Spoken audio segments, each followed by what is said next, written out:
Little Mason, affectionately known as Dr. Doula, and I am here with another Birth Her Story conversation. Today, I am talking with Aisha. And listen, I was just telling her that one of the things that I love, love, love to do, or that I do is, it sounds bad, but I go around and I look for Black birth workers, Black midwives, Black whomever. I collect them. And even if I don't know much about them, I'm like, I will get to know you. I had seen Aisha randomly post things before, but I saw the day that she said she was finished with her midwifery qualifications for whatever. And I was like, ooh, can I interview you? And part of that is because there's so many women who are always, how can I start? I feel like I want to do this. And I was like, she's a person to talk to. She is fresh out of the thick of things. And so today I'm introducing you to Aisha. But before we talk about anything else, Aisha, please tell the people who you are. Thank you, Dr. Doula, and thank you for having me on. My name is Aisha Ralph. I am originally from Antigua and Barbuda in the Caribbean, and I've been living in the US for the last few years. Shout out to my husband. Um, he's the reason I'm here. And I've been a birth worker for, oh, goodness gracious, wow, time has flown, about 11 years now. You're correct. I just recently graduated from the midwifery program at Maternidad La Luz in El Paso. So I've not completed all of the qualifications, but I'm done with the program. So that's a Congratulations. huge, thank you, girl, thank you. That's a huge, huge thing. So just got done with that, and my focus right now is continuing the last few steps towards certification and state licensure so that I can be out here full-fledged as a licensed midwife. So I'm a doula, I'm a midwife, and I did a whole bunch of other stuff in previous lives that I guess we can talk about later on. We can start talking about that right now, Okay. because that's one of those things. How did you get started into birth work at all? Well, okay, so you said you've been involved in birth work for 11 years, Mm-hmm. about 11 Mm-hmm. years. Were you doing that in Barbados? In Antigua. Oh gosh. No, I actually Okay. wasn't at the time. It's an interesting story. So there's a backstory to it. You have time for backstory? We Okay, got good. time, girl, for you. Okay, so growing up, preteen, teenager, I was always really interested in birth, like super interested in birth. And I don't know if you remember TLC, the channel TLC used to have a birth story. I Yes. used to watch the birth story religiously every day. Loved it. I was so attracted to it. And I think I was probably about 13 or 14, but my mother recognized that I was really interested in birth. So she took me to her gynecologist to talk to her because I mean she figured, okay, well you're interested in birth. Obviously you want to be an obstetrician, right? Because that's all that there is. And so I met with her, Dr. Kelsick, rest her soul. And she was so sweet. She told me, she was very straight up, told me everything about how to become a doctor, what she had to do, how many years she had to go to school, the whole pre med, med, and residency, and blah, blah, blah. And I listened to her, and she let me ask whatever questions I wanted to ask. And at the end of it, I was like, I don't want to be an obstetrician. Wow. I know what I don't want to be. But the thing is, we were in Antigua at the time. Well, I grew up in Antigua. So I didn't have any other options to look at because there weren't any practicing midwives. There weren't any other birth workers. Birth work equaled obstetrician. And so in my head, I was like, oh, well, I clearly don't want to do this. That does not appeal to me at all. So I guess I just have to resign myself to binge watching a baby story on TLC, right? And I honestly put it out of my mind completely. So I went down, education wise, I went down the track of accounting and auditing, and I spent 20 odd years as an accountant and auditor. And I was living in Bermuda at the time. and working with the internal audit department of the government of Bermuda. And we had a small team and we were setting things up and we were getting along well. And there was this woman, she was the supervisor of the team and she was pregnant at the time. And we were all kind of in our little open space cubicle type office. And one afternoon we were talking and she kind of offhandedly said, Aisha, if you could have been a midwife. If you were a midwife, you could have delivered my babies. And I'm at my desk typing away at my computer and looking at my graphs and all the really thoroughly exciting accounting stuff.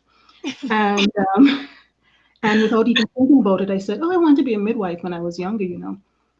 And I stopped dead in my tracks after I said it, and I was like, "Whoa, what the hell? What the Yeah. hell is a midwife?" I didn't know what a midwife was, but the words came out. So obviously, somewhere in me, I knew that that was what I wanted to do, and it just came out. And when I heard my voice saying those words, I went, okay, hold up, you need to look into this. And that's when I did the research into, well, what is a midwife? And I went, that's it, that was what I wanted to do all this time. Now I found it. But I am almost 30 years old and I'm not trying to go back to nobody's school for 5 years. I was Thank, just like, oh no. thank you, ma'am. Yes, It's I too felt late. that. Uh-huh, uh-huh. Yeah. I was just thinking, oh, it's too late for me right now to do all of this. But I still want to be involved in birth work. And so I discovered this profession called doula. And I was like, oh, okay, well, I can do that. I can be a doula. I can still be surrounded by birth. I wouldn't be a midwife, but I'm still doing birth work. And so I did the training, I became a doula, and I started attending births in Bermuda as a doula. And at the time, I don't know how much it's changed because I've been out of Bermuda for a good decade or so now. But at the time, Bermuda was similar to Antigua in the sense that birth equals hospital, Okay. birth equals obstetrician. That's it. There are nurse midwives in the hospital, but you're still in a hospital setting. You're within that system. And so the births that I attended were hospital births. And they were beautiful experiences for the moms. At the end of it all, when you have your baby, everything's beautiful. But I found the experiences for me to be traumatic because within myself, in my spirit, I was like, no, this is not what birth should be. Like, um, the medicalization of birth, this isn't what it is. And so I was very clear that, okay, yeah, I want to be a birth worker. Yeah, I want to support women um, in their birthing process, but I also need to protect my spirit in what I'm doing. And Yes. entering into spaces that do not honor women and honor the power, the the beauty, the intensity, the everythingness of birth is a problem for me. And so the last birth that I attended in Bermuda was the birth of a very dear friend of mine. And the telling part of it, I have to sidetrack. The telling part of it all was after the births. I'd hug my clients and say goodbye, and I'll be on my way home, and I would be crying, just tears, just streaming down my face. Would not understand why I was crying, but crying my heart out. And after that last birth of my very good friend, same thing happened, and I thought, you know what, this can't be my pattern of births. I can't go from birth to bawling, birth to bawling. This is a little bit too much for me. And at that point, I said, I'm not attending births in hospital anymore. I'm just done. And so you have to understand what that means if you're in a place where births are all done in hospital. You're pretty much saying, I'm not doing this anymore. Um, but also, I want mhm, finish. No, finish your statement. I wrote it down because there's okay. so many. Yeah, yeah, yeah. Go ahead. Yeah, so around that time, I had said, I need more from the birth experience because I recognize that part of what didn't sit well with my spirit with hospital birth was um, the lack of choice women had, the way that the natural process was not recognized or honored. Um, and I think I was, bitching and moaning about it to somebody one day, and they said to me, "Okay, so what you gonna do about it?" And I was like, oh yeah, I can't just pigeonhole. I got to do something, right? So I started to rethink the how I would be part of what I saw was the solution. And that's when I made the decision at that point, okay, you need to be a midwife. Because as a midwife, you can actually attend women in birth and you can begin um, client by client, woman by woman, experience by experience to change Yes. this reality. It does not have to be this way.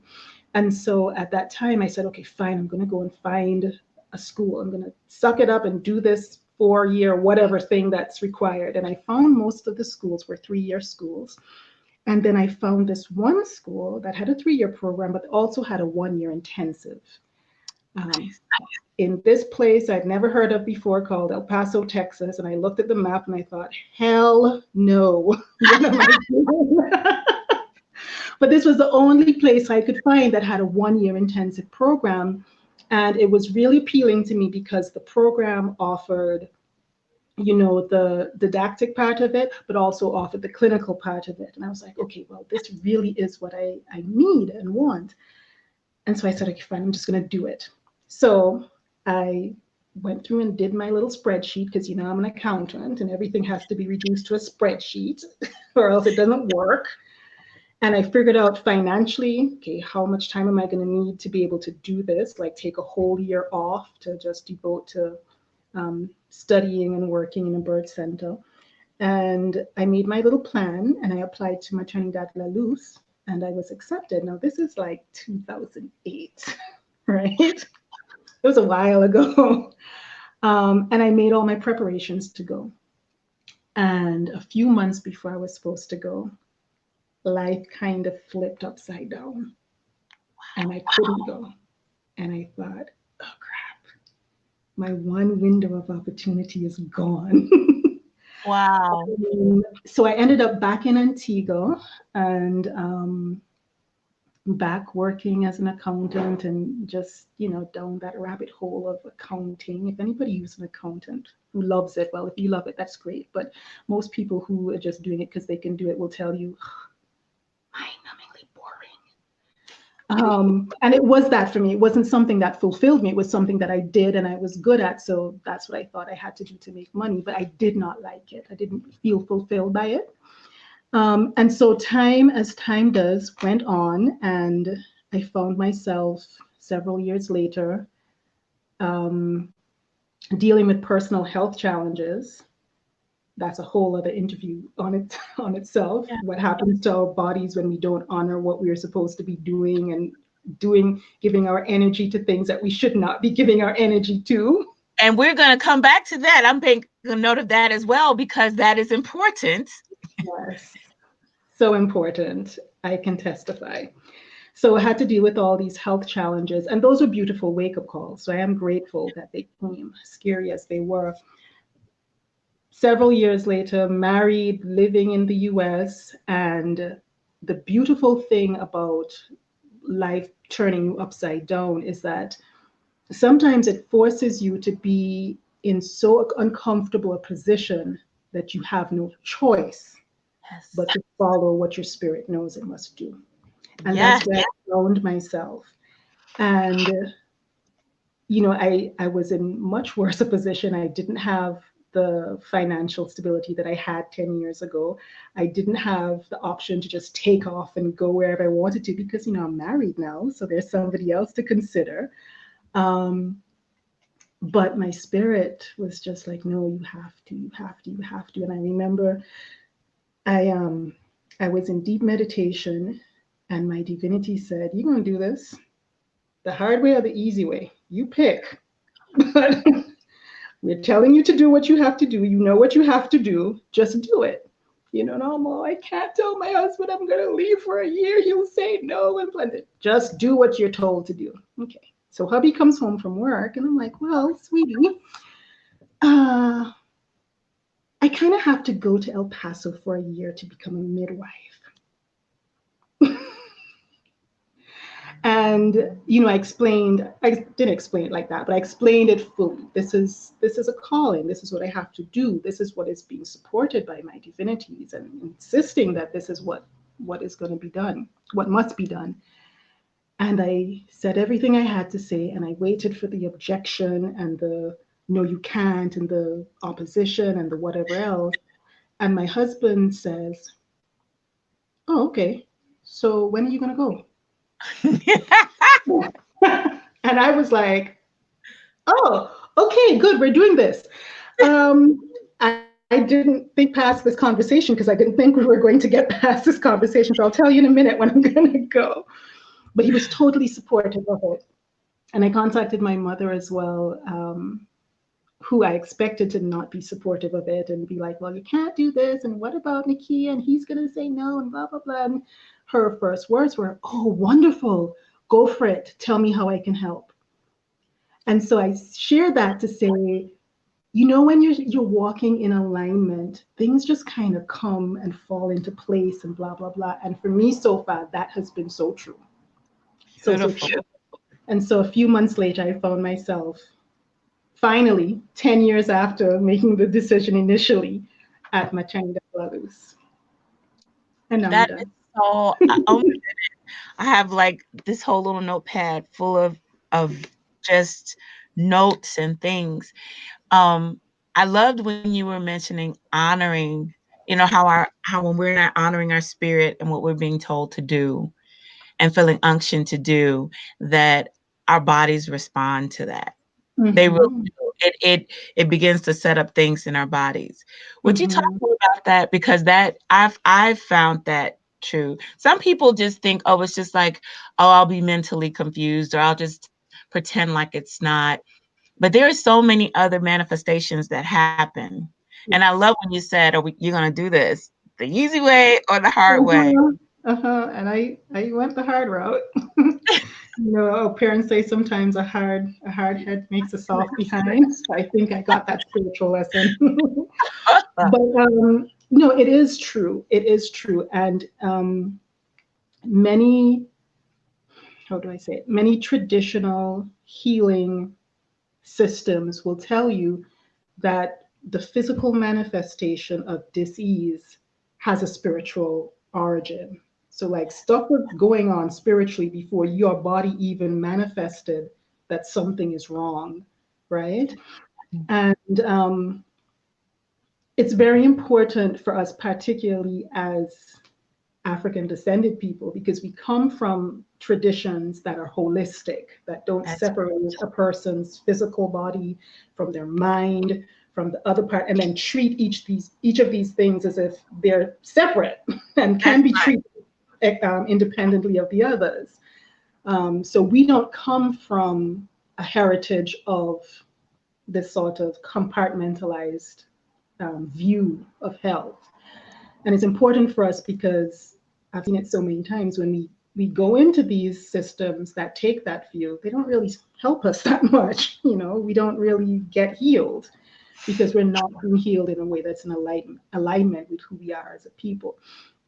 And I'm trying to remember, I want to say it's Dr. Jewel Prukram that I was listening to one of her lectures one day, and she was talking about um, uterine fibroids and issues with women's reproductive health and all of that, and how the emotions that are connected to these diseases, the spiritual imbalances that are connected to this diseases, and how it's important when we're treating ourselves or being treated to not just address the physical issue, the physical manifestation. It's important to change your diet and change your lifestyle and get good sleep and all of that. But you have to address the underlying causes, and the underlying causes aren't physical. The underlying causes are emotional, spiritual, mental. So there's work that you need to do within yourself, particularly when you look at diseases of the uterus and reproductive systems. You're looking at how you feel about your creative power. And that goes to, for women, that speaks to what we do every day. Like everything that we do is creating, it's birthing something. It's not just in terms of creating a physical person that you're going to birth through your birth canal and, okay, here's a baby now. It's everything we put our energy to. So if I decide today I'm going to bake a cake, I am birthing an experience. I'm using this energy center in my uterus, right? And Yeah. so if you're using that energy, if you're using your divine creative energy to do things that you are very clear within your spirit you don't want to do, you're setting up a conflict within yourself. So it's this constant battle raging internally between your self that's like, no, no, no, no, no, no, no, no. And you saying, well, but yeah, then go ahead and do it anyway. And that's where that's the start of it all, that imbalance, that disharmony, that eventually leads to dis-ease.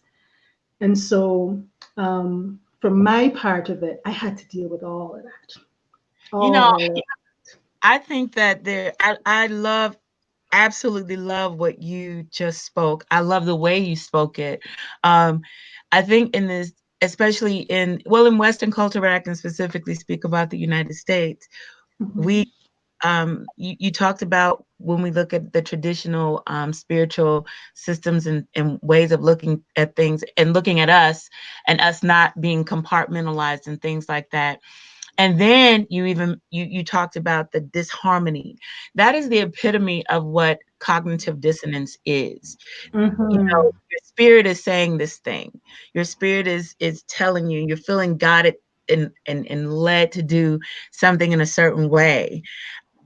But, and I don't know why exactly, we just I think it's sometimes,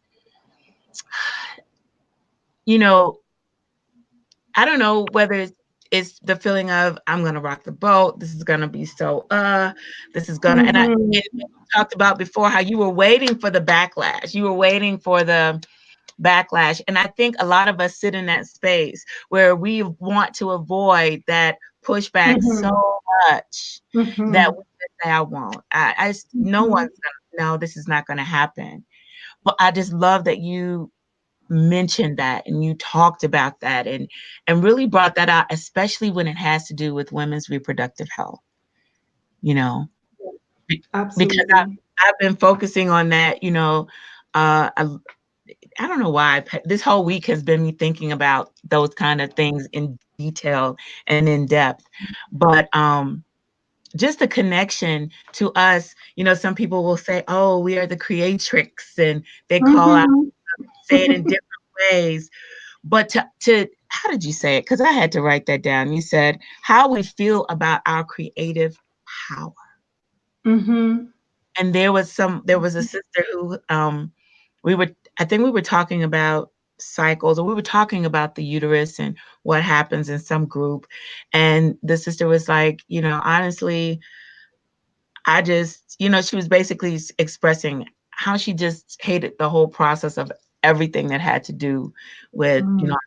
this, our that, and she was talking about, for me, it's like I'm the issue of woman with the issue of blood in the Bible. I just want it over. Mhm. There's nothing, this, that, and the other. And there were conversations that started because we were, most of us are not, we even the whole thought of something as simple as like uterine massage, like just massaging your belly. We only do Mhm. that when we're in pain. We Yes. didn't, we only think about our reproductive anything when we're in pain, when it's Mhm. uncomfortable, and then we put all of this negative energy out about it. I hate it. Mhm. We Mhm. very Mhm. seldom are grateful for the ability to create, Right. you know, Right. to And do then that. you have to remember, if you're not grateful for it, it'll be taken away from you, which is also part of your power, by the way. Look at what you've done. In your power, you have created a situation where what you've said you don't want is taken away from you. We can call a lot of things into existence, and unfortunately, we tend to usually only do that in a negative way. But we can likewise do it in a positive way. And I think it's very important for us, particularly as women, um, to recognize that we're not powerless. Yes. You know, if you're powerless, you can speak carelessly. There's a responsibility that comes with being powerful. If Woo! powerless. You can speak here. You can say, I hate this.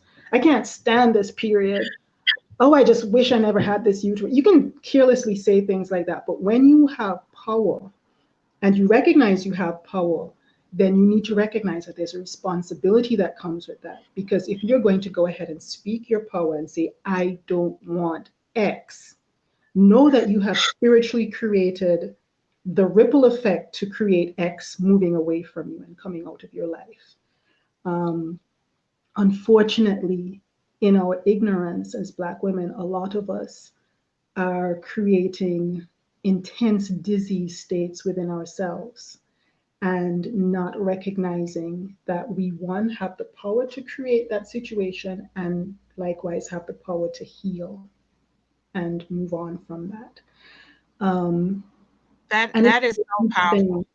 Yeah, it's not an easy thing because No, you're in a society and you're in a culture that is constantly telling you the opposite, constantly telling you the opposite. And so you're already existing in a space of disharmony because here you disharmony, are. lack, Mm-hmm. deficiency, Yeah. deficit, Yes. all of Yes. those things. I even talk to when I talk to people. I did a blog post, little article thing at, I don't know if it's 2017, maybe it's 2018, but I was even saying, I said we have to be careful how we're speaking about Black women dying. I said, Mm-hmm. I remember when I first got involved in birth, and we were like, hey, you all are you're saying women, kind of like pay wage. You just say women, like every woman Mm-hmm. experiences it the same. I said, Mm-hmm. and I remember we were like harmlessly saying, almost like, hey, we're dying more. Pay attention to us. Somewhere Mm-hmm. around 2017, media picked it up. More prominent people were having issues, and it became so pronounced that now, right now, still, because I check periodically, if you put in Black woman Mm-hmm. birth or pregnant, Mm-hmm. it, Mm-hmm. you get what I consider to be the equivalent of like, it's like someone is just like, I've never seen anything like it. I wrote all the name. I got all the names. Mm-hmm. Black women die. Mm-hmm. Birth birth causes death in Black women and babies. Yeah. Black women cannot, but just all of these things Mm-hmm. to this Black day, women terrified to birth because they're gonna terrified die. to birth. All of that. Mm-hmm. And never in my life, or even in my time of being here, I have encountered so many Black women. The first thing they say, I need a doula because, look, I don't want to die. Mm-hmm. And all I can think is like, wait a minute. Okay, wait, what happened here? Yeah. What Yeah. happened? Here we are from a legacy of people who were trafficked across the Atlantic Ocean, who Mm-hmm. dealt for hundreds of years with harsh mistreatment, not being Mm-hmm. included in systems, all these things. But that type of fear of just the creating, I'm afraid to create. I'm afraid to Mm-hmm. procreate. I'm Mm-hmm. afraid that it will cause me to die, has so permeated what we are. And I was like, and I know I was trying to think of the other word I use because I try to be careful with my words, but this is the only one that comes up. So I don't edit, I don't censor. It's like when you read all those things, and when Black women go to look for themselves, the sun is moving. When Black women go Mm-hmm. to look for themselves, and they put in like someone that was indigenous, or someone that's Latina, or someone that's Mm-hmm. Jewish, they look, oh, I want to see what Black women and birth. What can I find when I look for that? And you see death. Negative, negative, negative, negative, negative, negative, negative, negative. You don't see much, if any, positive. Anything. Nothing that really affirms that birth is normal, that birth Yes. is natural, and that Yes. you can birth and have a beautiful birth experience. You don't see it. I guess it's not newsworthy. And that is why I do these, why I have these conversations. I'm always looking like, how can I add to this conversation? Of course, it's hard when you're looking at these major platforms that have, that the search engine optimization is going to do whatever for. But the thing that I often mentioned, and it's received in different ways, is I say, okay, they're going to say that about us, but what are we going to say about ourselves Mhm. as women Mhm. of African descent? What will Mhm. our profession for ourselves be? Because we have the power to override that. And I get awareness. I'm not Yeah. taking away from, look, they need to know. Yes, But I'm yes, like, what else are we saying? What I say yes. about me. There's another part of that narrative. And that's exactly what you're saying. We're missing the other part of that narrative. It's not Black women die in birth, full stop, right? Exactly. There's more. And Exactly. if we're just going to take what we are being fed in the media, and I personally think there's a reason for it, but side note, Exactly. I'm right there with you. mhm, if we're just going to take that as the narrative, then again, you're relinquishing your power. You're giving somebody else your power to determine your reality. Now, you have the power to do that. I guess that's one of the good things about free will. But do you really want to, boo boo? Like, is that the reality you want? Is that the legacy that you want to pass on to your children? Because the other thing, the other side of it, because we like to talk about where we're coming from. So we are the legacy of our ancestral mothers, and it's very important to keep them close and remember, right? But we also have to recognize that we are the ancestral mothers of the ones 7 generations down. And Oh so my, okay, we're wait, don't doing talk. Don't talk. Give me a moment to scream because I've been holding it in. Oh my God. I always try to do that because when I do that and you all are talking, then it overrides it and they can't hear you. So this is my scream. I've been doing these screaming moments. Oh my gosh. too much. Okay, keep talking. Legacy of Generation 7. Go, go, go. Oh my Yeah, we are those ancestral mothers. Even the ones of us who have not yet had children, right? Those beings that are going to come through us, our children and their children's children, we are now creating what will be their legacy. And it can't be death. Like if we have nothing more to offer them than fear of birth and death, then it's a wrap. We may as well just hang up our towel and say that's it, we're done. I, you Like as know, a people. thank you for that. Thank you so much for that. That is my heartbeat. That is, sometimes, especially because I do want to ask you about Antigua and Bermuda. So remember that. Mm-hmm. But I know being born in the USA as a daughter of the African diaspora, Mm-hmm. and the efforts that are made to I just always say bastardize us as if we have no past, like, Mm-hmm. or as if you have no history, you have no Mm-hmm. past. And when you don't feel like you have a past and anything that's been passed to you, you just grab on to whomever will take you. Um, Part of our integrating has been assimilation. And so we didn't necessarily even, my family's from the South, from Alabama, and I grew up in Virginia. But Wow. I think now I said, why didn't I ask my grandmothers? They have become ancestors within the past 10 years. Why in the world would I Yeah. not recognize the role of those elders in that way? Yeah. Well, part of it is because, the system that we're in doesn't really look in that way. It doesn't really Mm-hmm. Mm-hmm. function in that way and see the Mm-hmm. importance of things in that way. And we have just kind of adopted some Right. things. But when you mentioned, talking about the legacy, we are the ancestral mothers, and we are those that they're going to look back and say, well, what did they believe? Right. Right. What did they believe? You know, Mm-hmm. What did they and do? What yeah, were the say it things they actually did in birth? Like they weren't all dying because I'm here.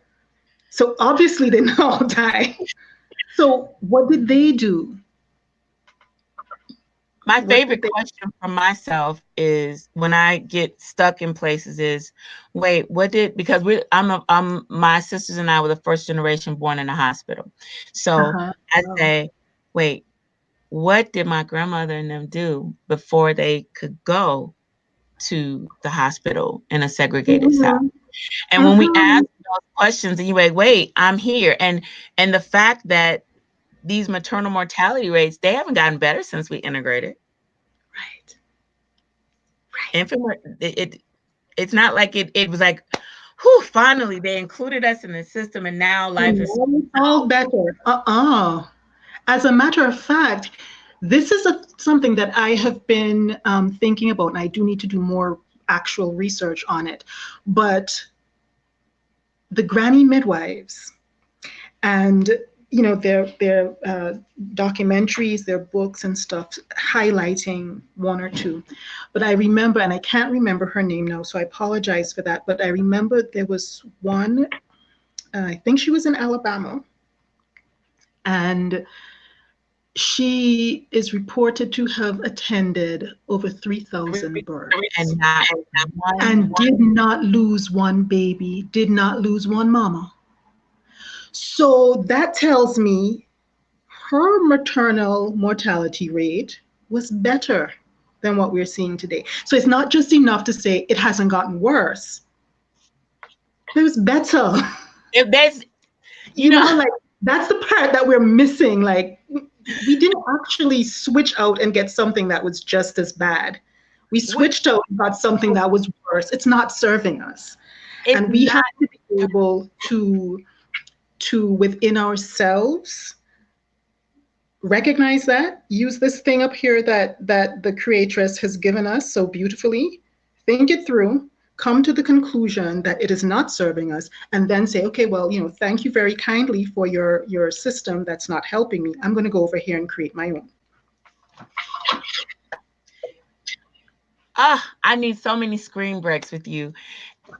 I, because that, that you're speaking what is my heartbeat. It's that, Mm. you know, you said use what the creator gave us to think, is this serving me? And when you Mm-hmm. realize that it really is not, now we're back to making those decisions again and dealing with cognitive dissonance. Oh wait, this Mm-hmm. doesn't even serve me. Yeah. But it's like there was a post someone was writing, they were talking about, it was whether people talk about using herbs or they talk about steaming, and people are like, I don't know about that steaming thing. Mm-hmm. Mm-hmm. I don't know. But you take ibuprofen and you take these other medications that have side effects that And you don't know what it is anyway. you don't know what they're giving Where you. did this come from? This little white pill called ibuprofen. Did it fall out of the sky like this? Somebody I made just it. know. I just What's know it made with? it made this stop hurting. But when someone says, Mhm. I started practicing something, that I know traditionally is done. I decided to steam, and I found Mhm. these things happen. Mm-mm. No, well, You are blaspheming now. blasphemy. This is Yeah, switchery. You know, yeah, yeah. You too you know what spooky. it's like it's something different, and that's okay Mhm. for people to say, well, no, I prefer not to do it. But it's the fact Yeah. that we are not necessarily willing to consider, even with the reports, that some of these things, that if you do this, it will cause addiction. Some of these things, if you do this, it will cause liver damage. Some of these things, if you Mhm. use them, they're going to cause ulcers. Even with all of that, Mhm. somehow our minds have been fixated on this thing where it's like, I would rather do that than try this. So you say, if I just drink, if I it could be mint tea. It's like, mm, I don't know about that. You you drink know, mint tea. I you mean, sure? It's right. like, have you Peppermint been tea. drinking tea? But then you'd go to $100 restaurant and they'll offer you Moroccan mint tea, and you're like, ooh, that's fancy. I'll try some of that Moroccan mint tea, please. And it comes back to what you said, the cognitive dissonance. It's like, ooh, wow, no, no, no, no, no. Should not be thinking outside the box. Well, oh, I'm going too close to the edge of that box. Got to pull myself back in. It's that self-regulation. Oh, Um, that's so good. I think we've given up some of that and we've gotten very comfortable. And people don't always like it when this is mentioned, but I think it's easier sometimes. This is not to say legislation is not important and, mhm, the things, I'm not saying that, but mhm, sometimes it's easier to focus on that than to look at the ways that we've given up our autonomy, our personal mhm. autonomy to make a Right. decision, to be Yes. self-regulated ourselves. Yes. I just have this notion that if we focus, like I talk about five things I say, as far as in birth and other aspects as well. I say there are things that have been lost and stolen, but also things that have been forgotten, surrendered, Mhm, and mhm, abandoned. mhm. And I can focus on what was lost and stolen. Side note, I'm gonna need you to send me those 5 things. I I love will, that. I yes, love, love, love that. yeah. But what about the surrender? Mhm, What about mhm, the abandon? mhm. What about those things that we have chosen not to embrace? Yeah. And we have not done the work of ensuring that it remains with us. Because, you know, I have to give a shout out to my husband's grandmother, Grandma Clara. I love, love, love her. She is his last remaining grandparent. And when he told her that I was in El Paso studying midwifery, she was all excited about it. And she said, now make sure you tell her to write down all the stuff that she's learning because I sure wish I had written all that stuff down that my mother and my grandmother and stuff told me because now I don't remember it.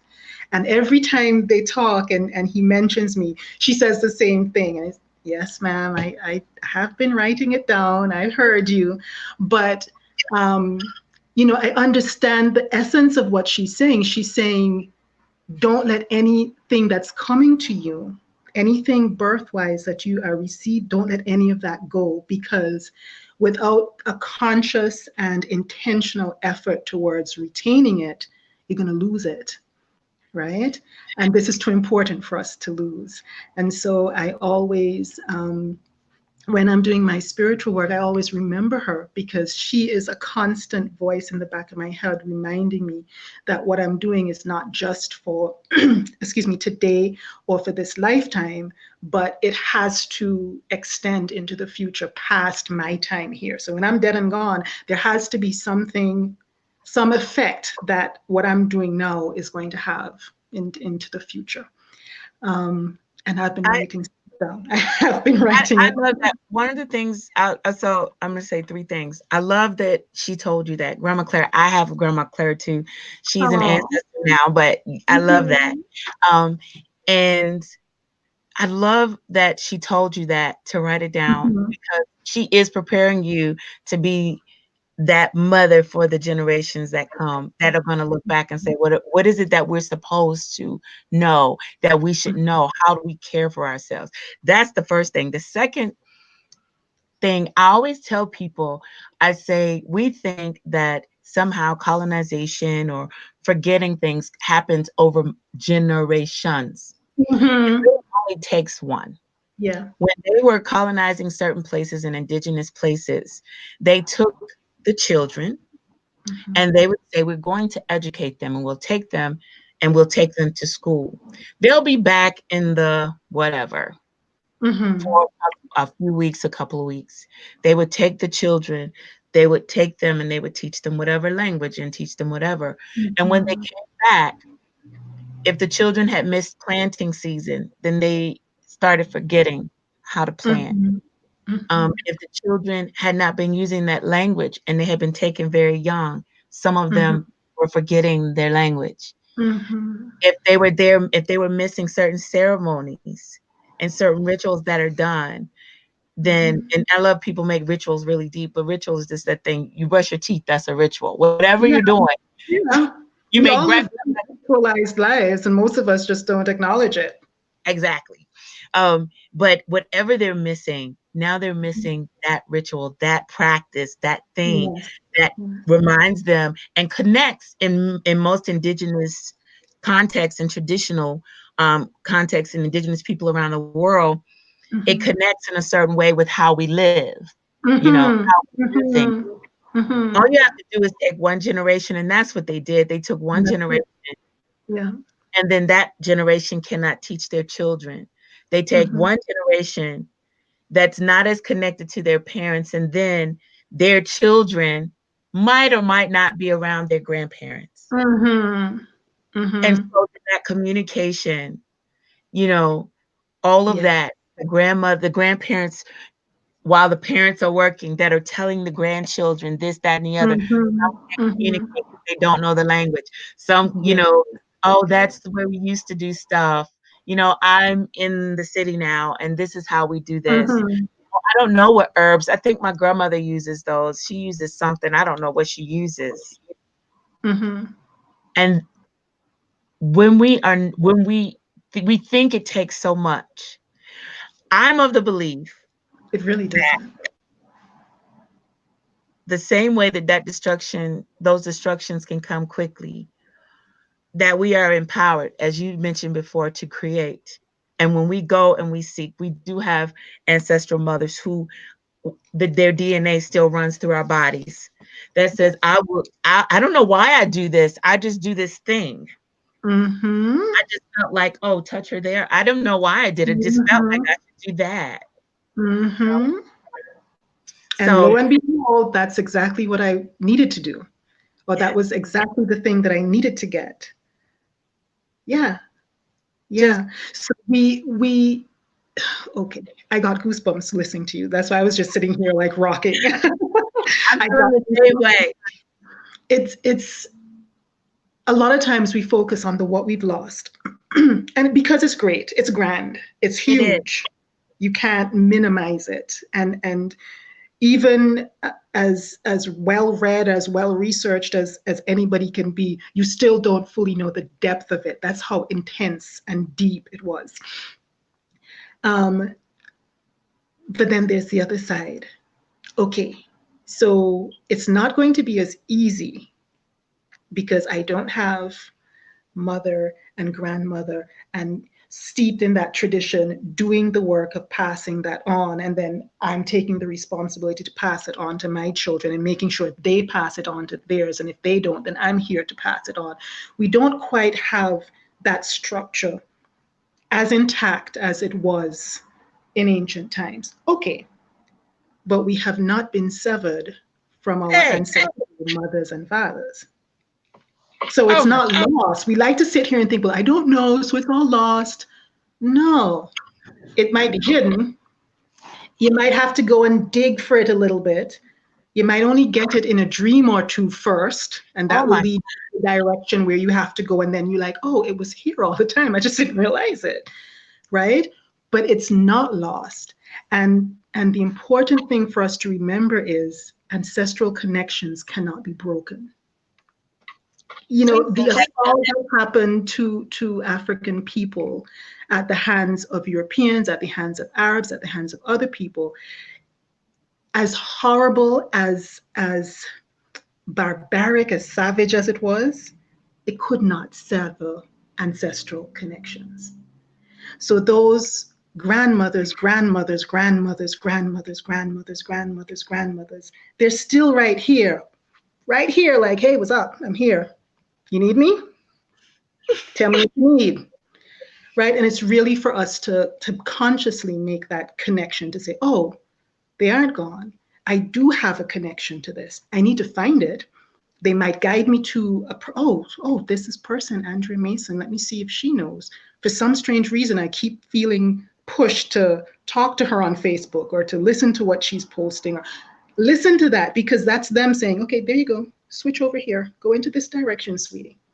Right? We have not lost that connection. It's important for us, particularly as African women, if we are going to reclaim ourselves through the birth process, it's important for us to recognize that, because we're not doing it without our ancestral mothers. It's oh my, impossible. you know, Oh my gosh. We cannot reclaim what we need to do. Because I always tell people, I say, I'm the answer and we save ourselves. I use those hashtags. Mhm. And I was referring to, I was telling somebody, oh, this son, I'm gonna try to pull this over really quick without making a mess. Okay, there I go. Um, I was mentioning it to someone and I said, I had an experience where the first time I said I'm the answer, there was a stage full of women and I had called them up, black women at a white conference and all these other things. And well, not a white conference, but a predominantly attended white Mhm. conference. And Mhm. I had never said some of the things I said before then that I said in that moment. And it was, Mhm. I said, I said, things like you're the ones they were waiting for. You're the one. I wasn't thinking about none of that stuff. It was just so it comes up Mhm. and it comes up. I'm over here trying to collect myself. I swear that if I was not composing myself, if I was in your presence right now, I would be like, just okay. But I love, I love the emphasis you place on us not being able to reclaim without our ancestral mothers. Mhm. It's just so real. Mhm. One of the things, this was the third thing I got caught up last time when I was on my 1-2. One of the challenges that I have with doula, specifically doula culture, Yeah. is that it's been technically a profession for almost 30 years now. Mhm. And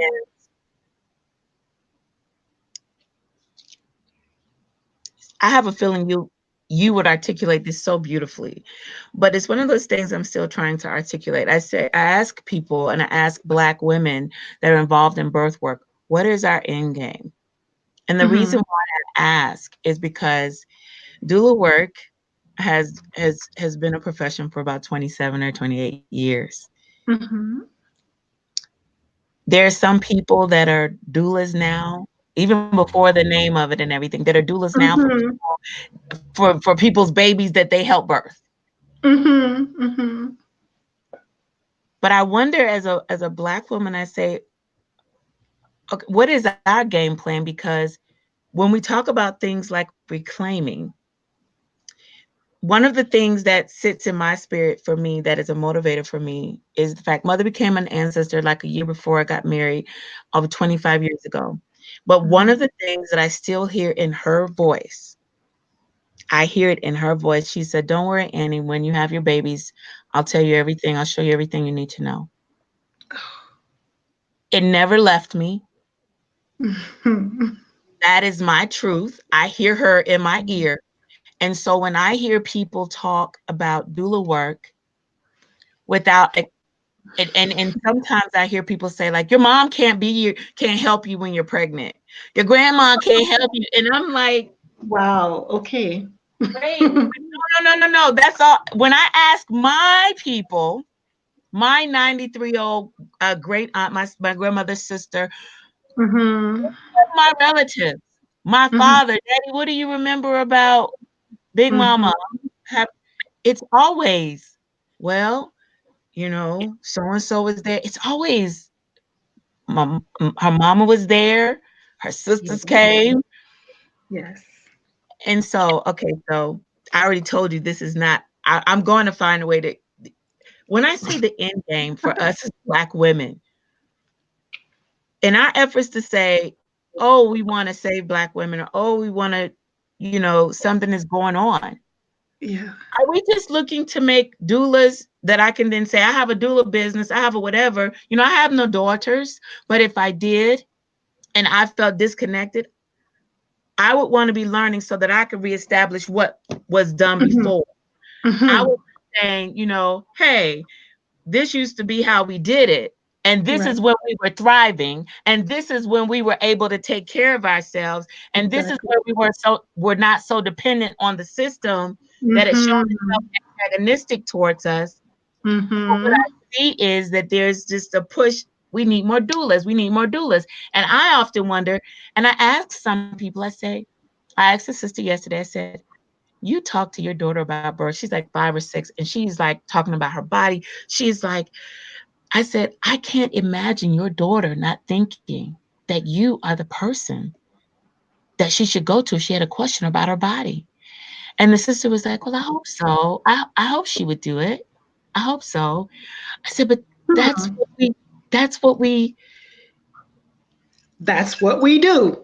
that's what we do. You We're know, supposed to, really. and even when I'm in the birth room with women, and often there, and sometimes a few times their mothers have been literally traumatized in birth. They remember being alone Hmm. in birth, and Yeah.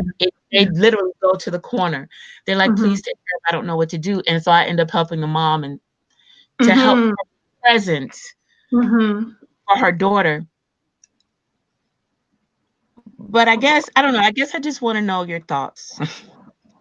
When we talk about reclaiming and doing things, Yeah. there's a part of that that requires us to literally reclaim and take ownership and be okay saying, I'm teaching my daughter again. Like we used to. I'm preparing my daughter for womanhood like we used Hmm. to, Hmm. you know? Yeah. So you did an interview with Mars Lord. I Yes. think that was the first of your interviews that I had actually been exposed to. I was like, Wow. I didn't know this existed. Oh my God. But I love that interview.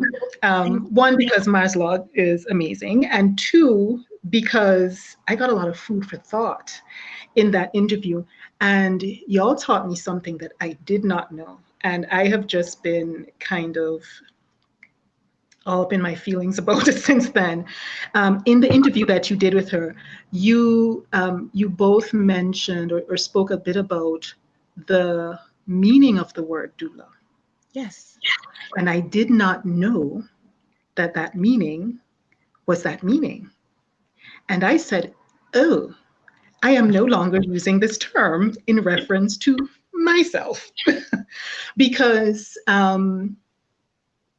one, it doesn't resonate with my spirit, and two, because I recognize that words are powerful and it's important what we answer to, but it's important what we call ourselves. And so I have been since then on this little one woman mission to find a replacement word. And I wanted to find that replacement word in one of our languages. Exactly. But here's the thing. It's been a couple months now. I've been searching and searching, and anybody that I know of who speaks an African language, who is from various cultures on the continent, please, this is what I want. This it's specifically for this role. I And know what you're gonna say. Say it. I know what you're gonna say. Say it. I was talking with my husband when I first decided to do it, and I told him, I'm going to try, but I don't think I'm going to be successful. He said, why not? Just keep trying and you'll find. I said, no, you're not getting me. I don't think I'm going to be successful because we don't have anything in our culture that can relate to what that role is now.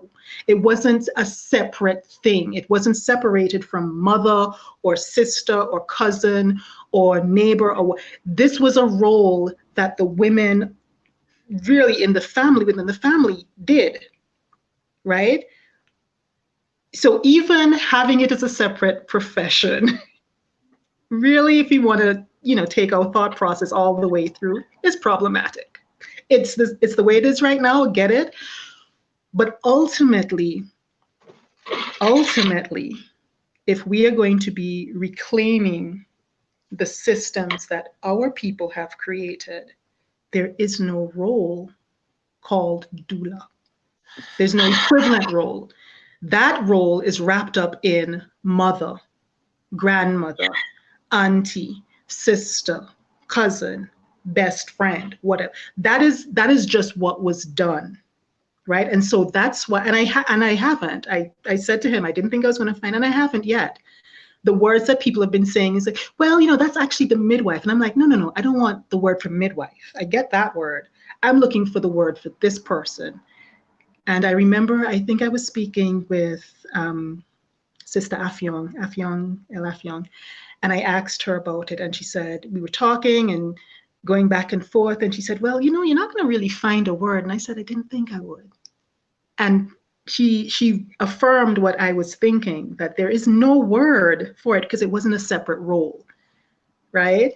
One of the things that Western cultures like to do when they're othering other cultures is they like to point to the fact that, oh, well, they don't have anything they don't have like a doula, they don't have anything that translates to this, without recognizing they don't have it. They don't have a word for it because it wasn't a separate thing. Like that's how languages develop. We have something, we name it. This is a book. If a book didn't exist, we wouldn't have a word in the language called book, right? And in our cultures, we didn't have a word to represent that role that we now have as doula, not because that function wasn't performed, but because it was encased or encompassed within the role of a mother. If your daughter is having a baby, and that's why in a lot of our cultures, if a woman got married and she went to live with her husband in his village or whatever, before the birth, she's going to her people. She go, Because those folks over there know how to help me have this baby. That was all in that cult. And it wasn't just like, oh, this one group of people did it. It was like something that you see all over the continent of Africa. This is what Black people do. And it's so interesting that as I'm talking to you, I remember one of my sister student midwives, Janelle, we were talking about postpartum practices, one of the classes that we had at MLL. And she was sharing with us, her family is from like California, that side, but they have roots in the South. And she was sharing with us that when she was doing her doula training, she's sitting there and they're talking about, what you do to help postpartum women. And she's like, oh, you mean what my mom does? Like when my sisters are having a baby, my mom comes, she's going to stay there for a couple of weeks. She cooks all the food, she cleans, she takes care of my sister, she takes care of the, oh, I didn't know that was a thing, And what she was doing was articulating that what you're feeding me is already embedded in my culture, right? You're trying to package it as something separate and different and new when there's nothing new about it. And the reason we don't have a name for it is because it was encapsulated in family. This is what family does. this is Right? what family does. This is how we were, and at the core of me, I'm always saying this is how we survived Mm-hmm. without the external system supporting us. Mm-hmm. It's exactly how we did it. We did it because we knew it made sense. She's not supposed to be alone when she has her baby. Yes. She's not supposed to be isolated. Some of Mm-hmm. our, I mean, and so just to be clear, because everyone is different, I get it. Some people are like, I don't, mm-mm. And Mm-hmm. I don't, I don't want any, and that's fine. I'm not coming against that.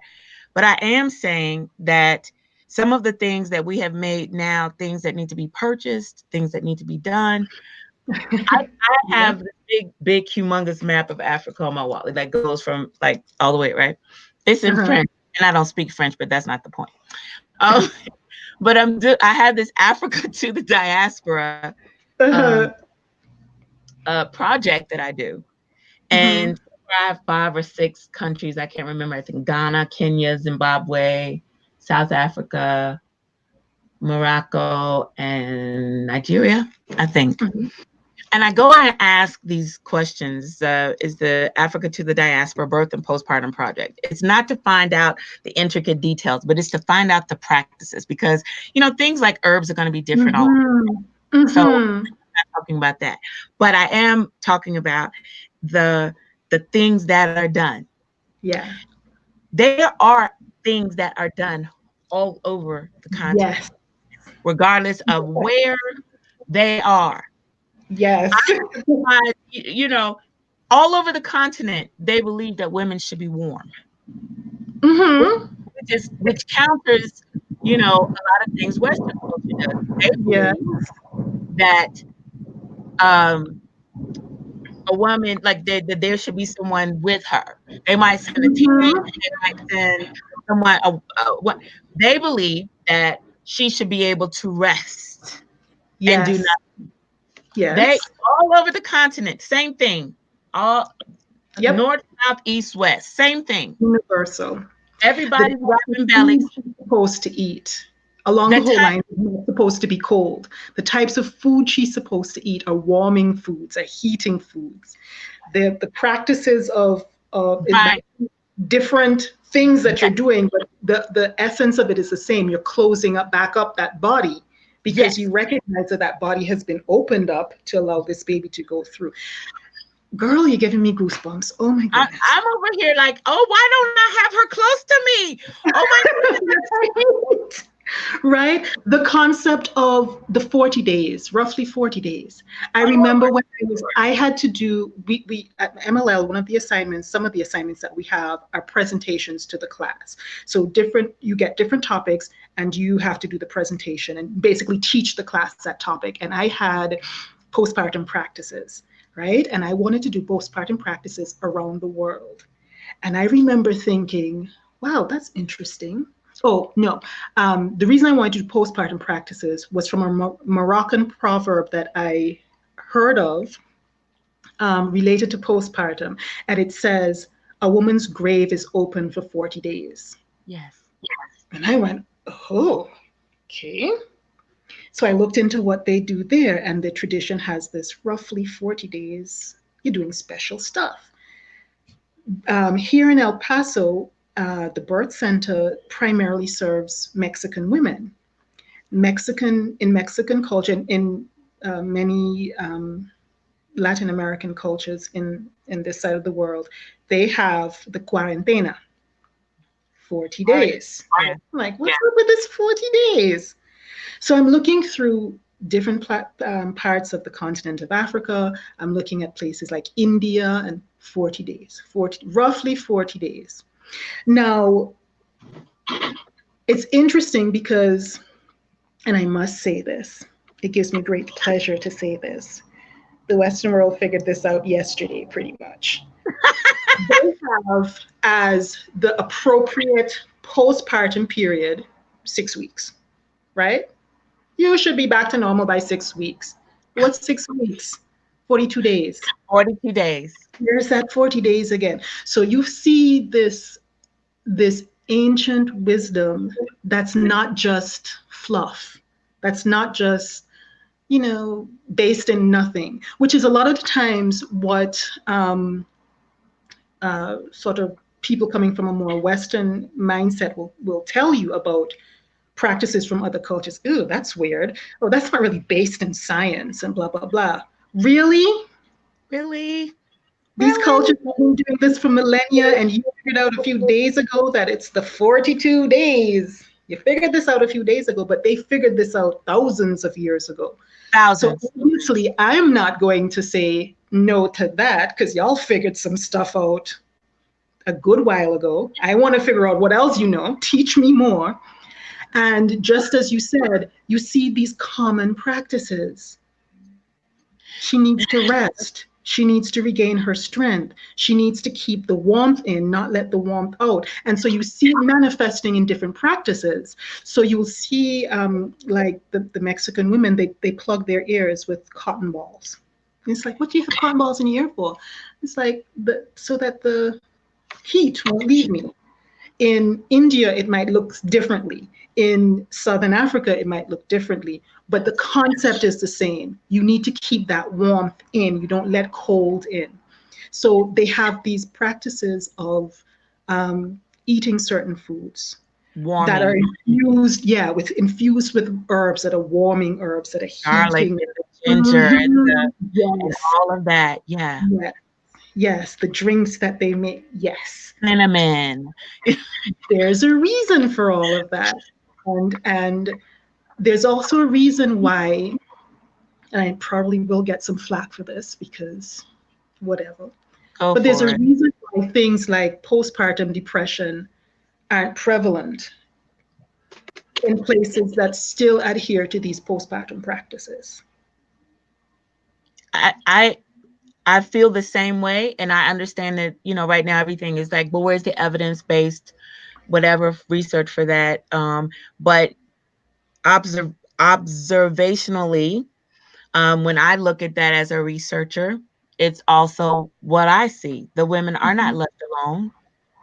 Um, a lot of traditional cultures, when you talk about being warm and things, they actually feel like like you talked earlier about physical manifestations of things. They actually believe that that openness opens you up to certain things. Mhm. Uh, Mhm. and so you need to be warm and you need to be kept a certain way. you know, I feel the same way. It's like I know I would get a lot of flack because people would be like, "Well, my so and so was there, and I still dealt with it." And then I'm just saying, in general, if we had these Yes. as Yeah. if we recognize things the way, if we recognized these practices and honored these practices, Mhm. I believe that it would be that there would be a difference in that. There are some problems that are more Western problems.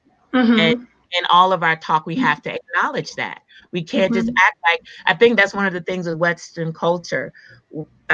There's a proclivity towards like acting as if whatever is experienced here is experienced by everyone. But just like Universalizing yourself. Yes. just it's very easy to do that. We know that if we go Mhm. to a tribe or a certain kingdom, we know that they're not universal, but Western culture says we are the end all be all. Mhm. It's Mhm. going to center itself here and then view everyone else from this From lens. that lens, yes. Okay. Yes. But the truth of the matter is that if you really fully did that, if a person did that, then they would notice the differences in what happens. It's just like there are more challenges that people in Western cultures have physically because we Yeah. don't have to squat to go to the bathroom. Right. So then, Right. muscles and ligaments don't stretch the same, and our Mhm. digestion is different. Right. You know, there are all kinds of things that happen just because of the way we live. Exactly. Because we don't have to depend on anyone. I Right. don't have to talk to anybody if I don't want to. I can go and, stay in my space, and I don't have Mhm. to depend on this person to give me this. Mhm. And those are things that are worth noting. And postpartum, that's huge. It's one of the reasons why, although I've done birth, in labor work, I have in the past year or so been so drawn to postpartum work. One Mm. one reason is because uh, when a woman is pregnant, she just, accepts more easily that someone is going to touch her. You know, Yeah. someone will have to touch me, whatever. But to be Yeah. able to somehow nurture a postpartum mother and to allow her for her to allow you in that space, I just consider it a privilege. Uh, Mhm. and so there's that. But the other main thing is back to this family dynamic of that we talked about before, because as an educator, which I am by profession, taught math, Mhm. science, stuff like that. I still don't know how I got Oh. here. Still don't know how I ended up here. But those ancestors were like, "We're calling you. We're calling. Right? Come on now." Wait. Oh my goodness. Okay, I'm gonna tell you a story, but um, okay, I'll finish my point. I believe that postpartum is the area where we can most get reconnected and knitted together. That's a Yeah. way to actively, like, say a place where we can start rebuilding those community family things. Mhm. You were Mhm. talking about a physical thing that you dealt with. I have been doing doula work, working in birth work, different things. I was just tired. I'll be honest, some of the tiredness was because when I got into birth culture, I thought it would be about what my grandma and them. I thought I was going to do what my family did from the South. Mm-hmm. I didn't understand what I was getting into. I didn't know that majority culture had taken this thing and made it like a thing where, I just didn't know. I didn't Yeah. understand it. And do you know, during that year, I went and I started teaching math and science again. I was like, I have degrees. I do not have to put up with this. I do not have to deal with this. I am Dr. Andre Little Mason. I don't know what this foolishness is about. I don't have to deal with this. Do you know, I have never in my life had experiences. I was writing about it actually this week, and I said I'll put it on one of my blogs or something like that. Um, I had all of a sudden I got this pain that reminded me of labor, and I had it for weeks to the point Mm-hmm. where when I went to the doctor, they would come in and I'd be like, I was having to breathe through contractions. No lie. They're Wow. like, why are we whispering? I said, shh. It felt Wow. that's the only thing that I could describe it as. Yeah. I felt like I was in labor. Wow. It was the year that I had decided forget all of you peoples. I didn't get no education to come back and start doing no birth work. That is not what this story. That is not how this story is gonna end, okay? I, But little did you know, this girl, is hilarious. do you know they could not find I said in my writing, I said, well, I won't explain what I think it was. Because then you have to start Mm-hmm. talking spiritual connection and stuff. And I'm Mm-hmm. like, I'll just tell y'all the story. I went, they ran all these tests. I was in the emergency room, then urgent care, then my primary care provider, then to the specialist. And he just came down to me and he says, I tell you what, how many kids you got? How old are you? Yeah, yeah, yeah. We'll just give you a hysterectomy. And he said, now I'm busy next month because I'm going on vacation, but I'll be back in May and we can schedule it. You've had kids, you have 4 kids. How old's the youngest one? Yeah, we can just do a hysterectomy. You won't have to worry Oh, about it. And I'm like, well, wait.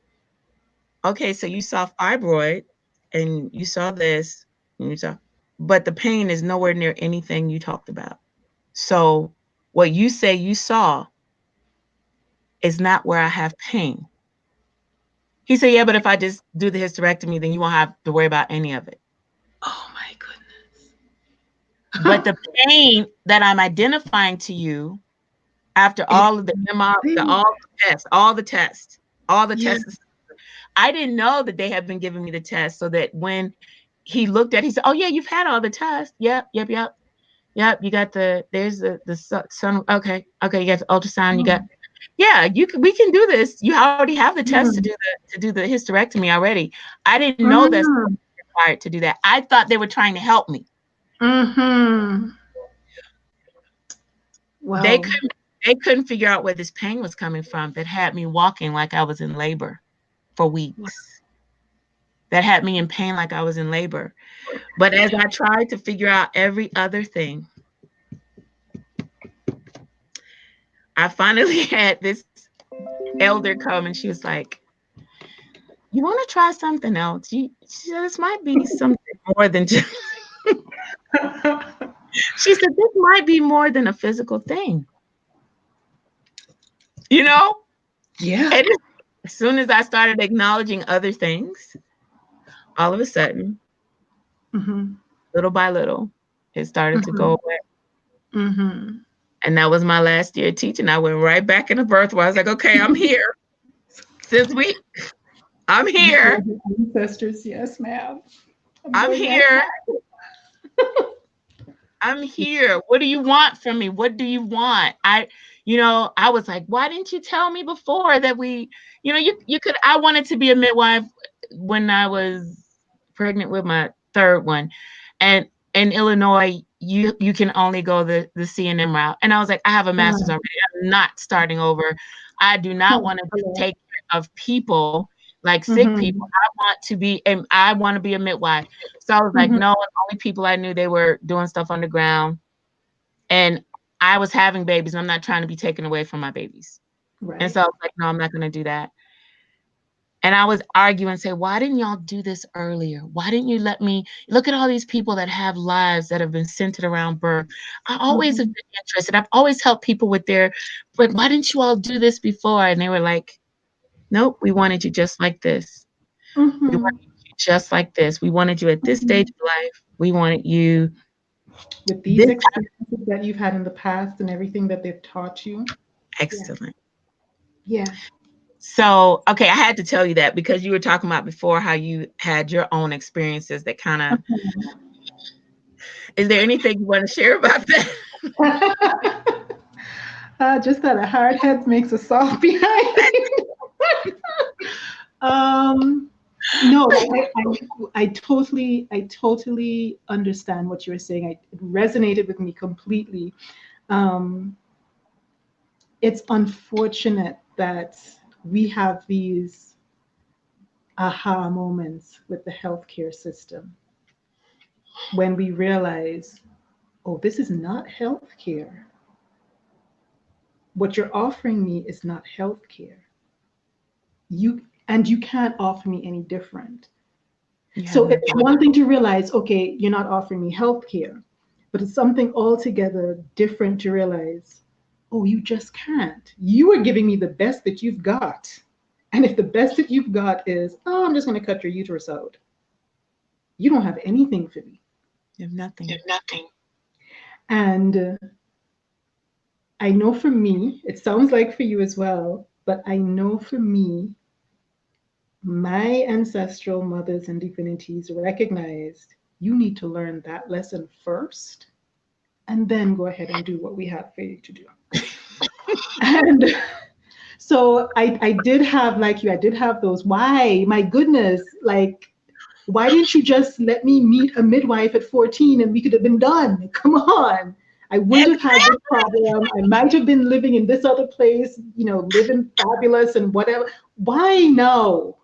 Well, it had to be no. And without fully understanding, I think understanding comes with experiences and all of that. Without fully understanding the full why no, I can at least appreciate and recognize that the things, the lessons that they had for me to learn in these experiences are going to inform how I continue this path, how Mhm. I midwife women, how I support women in the birth process. Um, so as everything as those experiences have been painful and scary and all the things, All the they're things. necessary, right? And so I have to embrace the experience as a whole experience. And I remember when I started my Trinidad La Luz, um, and we're doing the beginning ceremony thing with where we all start and all of the student midwives and all the midwives come together and we introduce ourselves and share a bit of our story. um, One of the things that I said was, I'm here now, 10, 11 years, 10 years later. I'm here now. It's been 10 years in the making, but I'm here now because I'm supposed to be here now. I wasn't supposed to be here when I started the process 10 years ago. That's why whatever happened to cause it to not happen at the 11th hour happened. I'm here because I'm supposed to be here now. So I'm very conscious of the fact that you all who are here at this point, I'm supposed to be crossing paths with you. Whether it's because you're supposed to teach me something, or supposed to give me something that I'm going to take on the journey, or supposed to help me become more aware of what it is I need to do, whether good Yeah. or bad, that lesson that I have with you, whether it's good or bad. I'm conscious of the fact that I'm supposed to be here at this point in time. And the fact that you're here at this point in time tells me I'm supposed to be crossing paths with you for a purpose. And let me tell you, I, for the ones that are dear to my heart, because I have a few sister midwife friends who are family, who are so, I mean, resonating like sisters. We don't have to come from the same mother. I recognize, okay, I had to connect with my sister. And we have a lifelong connection. We're not letting this one go. And there's some people that I was like, ooh, your presence is noxious. I don't want you around. And then I had to understand the why of it, right? Because there's some people who are just plain out a-holes. And Exactly. then I had to recognize, oh, okay, so part of what I'm doing, part of my presence is a protective force. There are women that I have to protect from people like this Oh, if they'll allow me. And so I recognize that part of my journey will be being led to spaces and to people for whom what they need from me is that protection to keep them, keep that space, that barrier between the ones who will break their spirit or who will not serve them well or who might cause them harm in their birth process. oh, Um, wow. so it's really important that we kind of embrace the the journey that we come to. But girl, do I know that feeling of what the hell? I mean, you have to go through all of this. I mean, you Like could have just aligned everything 20 years ago. literally. I Um, that was my thought. That was in my mindset. I was like, my grandmothers were still alive. I would have known to go ask. mm, It just seemed like there are so many different ways we could have done this. Like yeah, yeah. so many different ways. Oh, let me ask you this. This is what I did want to know. So you talked about being in you're from Antigua. Antigua and Barbuda, two Okay. islands, one nation. Yes, got you. I know that's why I always get it. It's like I know y'all have your saying, and I have I know a couple of people from. I'm like, okay. Do you all have any, like we mentioned, those postpartum practices or things that used to happen in the South? Mhm. I know when I look back, I say, oh, that's why we did that, or that's why we do that, or I can look back and see a couple of things. Are there things Mhm. still practiced there? And then also in Bermuda, when you were there, are there Mhm. things that you look at them and you can see the what is the word I'm looking for? You can see the fingerprint of our ancestral mothers. You can see Mm. the imprint or anything that they left. It's not in the forefront. That much I can tell you. It's not just out in the open like that. I am not going to be arrogant enough to say that it doesn't exist because I don't know everything that is going on in Antigua and Barbuda and Bermuda and whatnot. But I can tell you that it's not in the forefront. It's not so embedded in the culture that it's like, oh yeah, this is what we do and everybody does it, so it's visible, right? Um, you had mentioned that your generation was the first born in hospital generation. In my family, my grandmother had 8 children, and her last was the first born in hospital. So from her last child to all of her grandchildren, we're looking at hospital births. And my grandmother is still alive. Yay! Um, and before I moved up here, because she's up there in age and everything, one of the things I would do is I would pick her up, usually on a Sunday, and take her driving around the island. Um, one, because she didn't get out a lot, and two, because I like driving aimlessly. So was a win win situation. So I would drive her around, and I realized very quickly that um, I'm going to have to move in 2 minutes because my battery's running low. I'm going Okay, to have okay. to You move. want to do that now? You can come. You can do that now if you want. Okay, 2 minutes. Okay, okay. Go.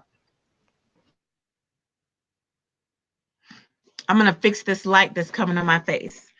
They'll all get to see us do all this moving. Okay. Oh, goodness gracious. All right. Well, that's a little better, not much. Oh, it's still coming. Hmm. Okay, can you All hear right. me? I know the lighting is totally different because I'm in a different It's part of fine. the. It's fine. It's fine. Yep. So, one of the things I realized very early in this having our afternoon drives together was that my grandmother started to talk and share things from her past. Now, like I said, my grandmother's up there in age, so she doesn't remember a lot of things. Like if I say, "Oh, Granny, I saw you yesterday," she's like, "Oh, I didn't see you yesterday." I'm like, "Yeah, saw you for 2.5 hours, but okay, that's fine that you don't remember." You forget things like that. Oh, I didn't go to church last week. Yes, you did, Grams, you did. So she'd forget things like that, but then her um, Long-term memory. long-term memory would just come back. We would go driving through the countryside, and she would be looking around. She'd say, "Well, where are we now?" It's, "Granny, we're in All Saints." "Oh yes, All Saints. I used to live in All Saints when I first moved to Antigua, when I married your grandfather, and he was the headmaster at the school, and we used to live in the house, right? A house used to be right here, right at this corner here, and I never used to like it because it didn't have a fence, so people used to just keep I mean, she would just spill things. And one day my grandmother started talking about birth.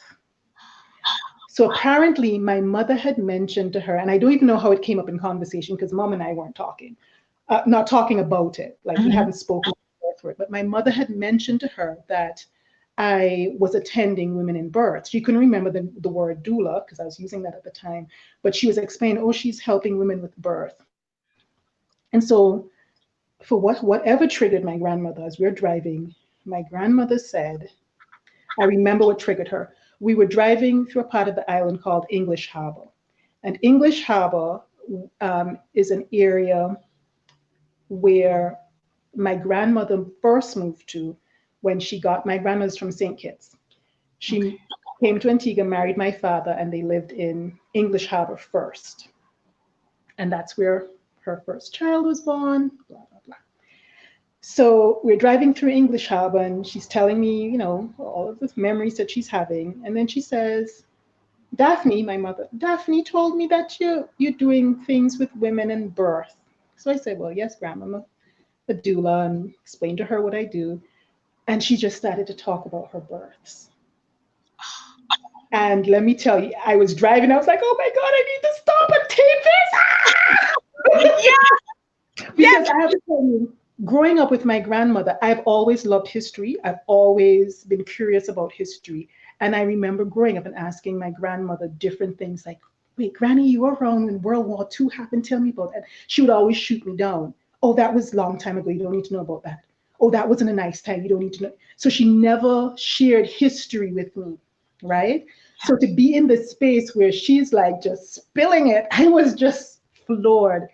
And my grandmother, 90-odd-year-old grandmother, who has trouble remembering what took place yesterday or the day before, remembered with exact clarity what took place in the first birth, what took place in the fifth birth.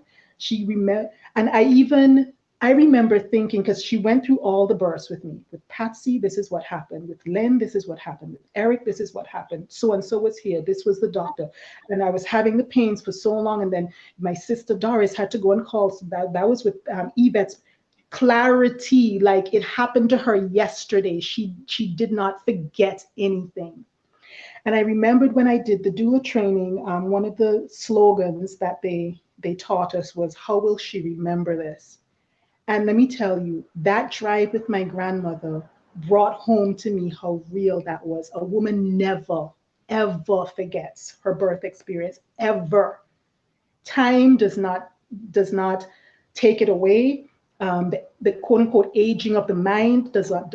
She never forgets her birth experience, and that really put on me a deeper awareness of the responsibility we have as birth workers, because we have a lot of power when we're in that space, sharing that space with a woman who is seemingly at her most vulnerable, But but is simultaneously at her most powerful. we yeah. have we have the ability to shift that situation for better or worse. So it's not something that we should take lightly. The fact that for whatever reason, energies and shifts and all of that have taken place and have brought us into the space of this particular woman at this particular time, it's for a reason. And we have to really honor our role and honor what we can and cannot do for her in that space, and honor the fact that she will never forget it. My grandmother can tell me the name. I'm not going to call her name, although she's probably deceased. The name of a particular nurse who treated her badly when she was birthing my aunt Yvette. Wow. She can Wow. tell you the name of the doctor that attended the birth of my mother Daphne, and she loved him. Such a good man, so kind, and so this and whatever else. And she can tell. And the thing about it is, she went through all these births. She had 8 children, mind you. She went through all these births, right? And you know, every birth is unique, every experience is unique. And we had gone driving another time, much, much later, months, maybe even a year later. And we started talking about birth again. And I remember thinking, I wonder if Granny really is remembering these experiences correctly. Right. And so I asked her a question that was intentionally incorrect, wondering if she was just going to accept it. And so I was like, oh, yeah, so when you were having birth and in All Saints and such a thing, remember you told me XYZ happened? And she goes, no, I didn't have birth in All Saints. I had Daphne in All Saints. And that was with that thing that you're talking about. That was with Yvette's birth. Yvette's birth was in St. Kitts. I was like, okay. And she clarified each one correctly, in consistently with what she told me before. She never forgot it. Her I youngest child at that point was, I think, 60 years old. I mean, she talking about a birth that happened 60 years ago. A woman never forgets. A woman never forgets. I appreciate, I don't know, my heart is so full just talking to you today. It's like you're on my list of people I must one day just see, just to embrace and hug. Yes, Be- yes. I Where feel are you such, based?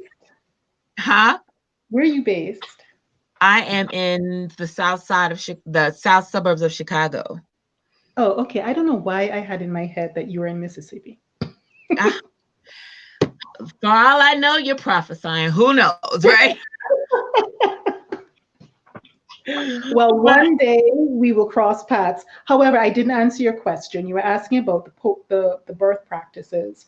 One, I don't think birth and postpartum practices. One, I don't think that they are completely forgotten, completely underground. But I think part of the reason that I am not conscious of them is because it's personal to family. So yes. the particularly with postpartum practices, they might still be doing the coming together and taking care of the mom and all of that, but that's in the privacy of home.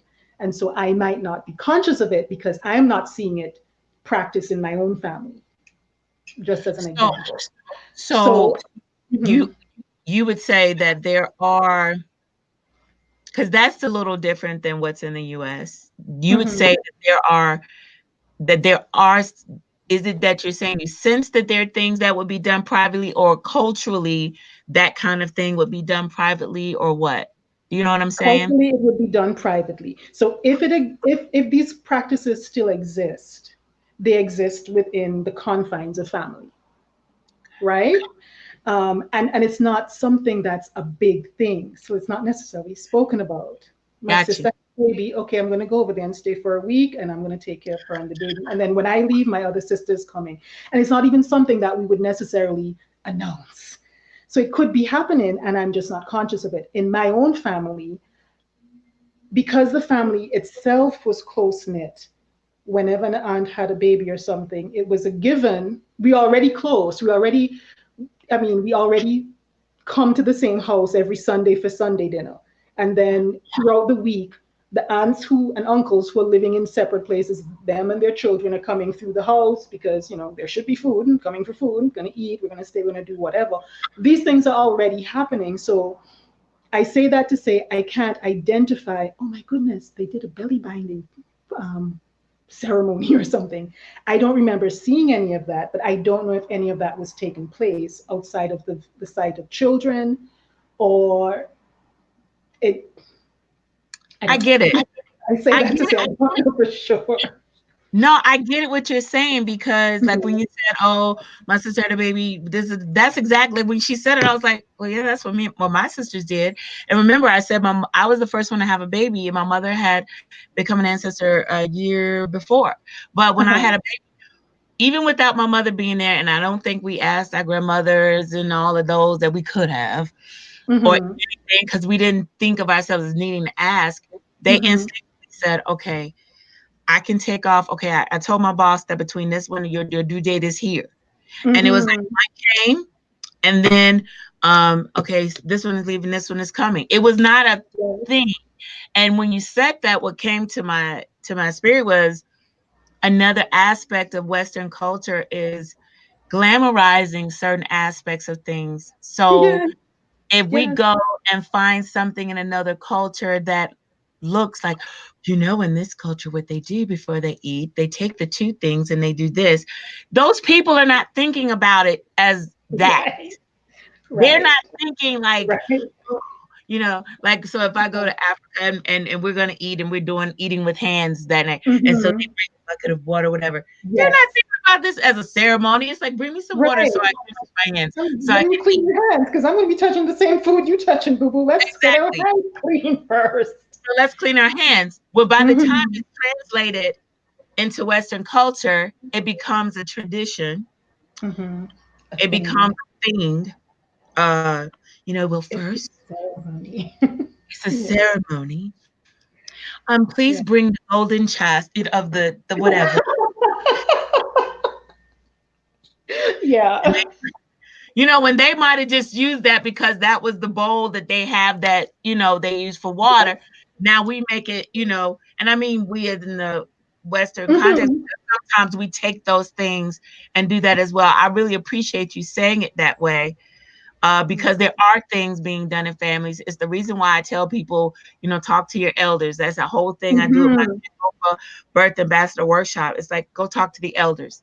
And I Mm-hmm. love the story about your grandma. I would have been like, I gotta pull over. Let me put my phone on my, Look, you know, Dr. Doula, when I dropped her off, I was like, if all I could find was toilet paper, I would have been writing everything. I wrote everything down. I wrote everything down.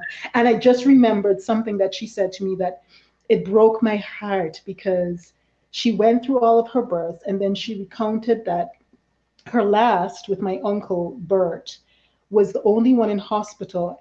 And she said to me, I always wondered, you think that's why he had asthma? My uncle has had asthma all his life.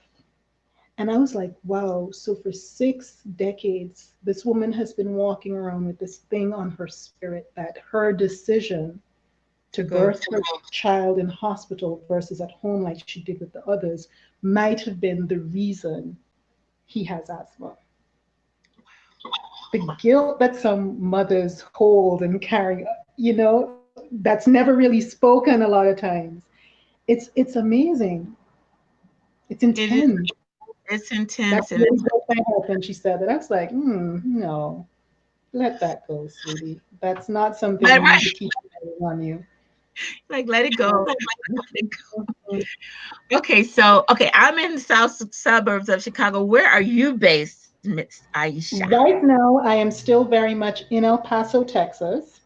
Um, so I have to share. I know you didn't ask, but I'm sharing anyway. I just came back from Los Angeles at the Californians for the Advancement of Midwifery Jumpstart program. Heaven for 5 days. I was in Wow. bliss. It was a wonderful experience. So I am still based in El Paso. I'm going to be based in El Paso for a little bit because I'm doing a little bit more traveling. I was chosen to be part of a midwife team to go to Uganda. We can scream together because I'm right. Yes. A team of midwives of color, well, black midwives, not midwives of color in general, but black midwives are Wow. going to Really? Uganda, yes, for 3 weeks as part of this cultural conversions experience. So we are going to be living with midwives and birth workers in Gulu, Uganda, and working alongside them, learning from them, and sharing what we know. So, Okay, so then after this whole interview, I'm gonna have to talk to you about other stuff. When are you doing that? January. Because that is, I have, I don't know if you've seen it, but I have, my husband and I have establish a not-for-profit. It's been a decade or so, but one new extension of it is Daughters of the African Diaspora Alliance. And one of Uh-huh. the I go to South Africa every now and then, at least once a year or so. But one Mm-hmm. of the things is that whole exchange that Mm-hmm. I'm working with a professor there, and that's one of the things that uh, they're trying to preserve their traditional practices and with their healers and their Oh, wives, yeah. and they want to do that type of exchange. And Nice. so I'm over here like, you know, still very much. People are like, "Well, what are you doing with?" I call it Doula Alliance. What are you doing? And I'm like, "I'm getting to y'all, but I will be contacting you outside of this just to Okay. just letting you know, Uh-huh. because I'm ready. that whole the connection and building that bridge is a huge thing. I am so excited. It's major. It's major. I'm excited about it too. And I will go, assuming I raise the funds for it. So I have a GoFundMe out there if y'all want to donate to help a sister out. You make sure that I'll you definitely link you with it. But yeah, def- that is the plan. I'm going to be there in January with it's with Village Birth International. They're the ones organizing it, and village birth. You said village what? Village Birth International. Okay. hmm Afterwards, I'll send you the links and everything so that you have more information. But yeah, I have goosebumps every time I think about it. We're going to be in northern Uganda in a place called Gulu, and Gulu has an interesting, most recent history. It was very much affected by the civil unrest that happened a couple decades ago. So there's still remnants of that and a whole host of other things there. But I'm really looking forward. We're going to be mostly connected with birth workers that are within the system. And you Yes, know, most systems are trying to move traditional midwives exactly. out of it, but we Exactly. will have the opportunity to connect with some traditional midwives, and that is where my I was like, look, that's where I am. Y'all can keep the Serengeti tour. Y'all can I can do that another time. Just plot me next to some traditional midwives with an interpreter if I need one, and I'll be good. I So love really, that. I'm so excited about that. There were a few Ugandan um, birth workers, midwives that were at the conference that I spoke at in South Africa in uh-huh. June. And so now I'm going to be going and looking where on the map are they compared to where you're Yes, please link me with them as well. I would love to make that connection. Oh my God, I just love Aisha.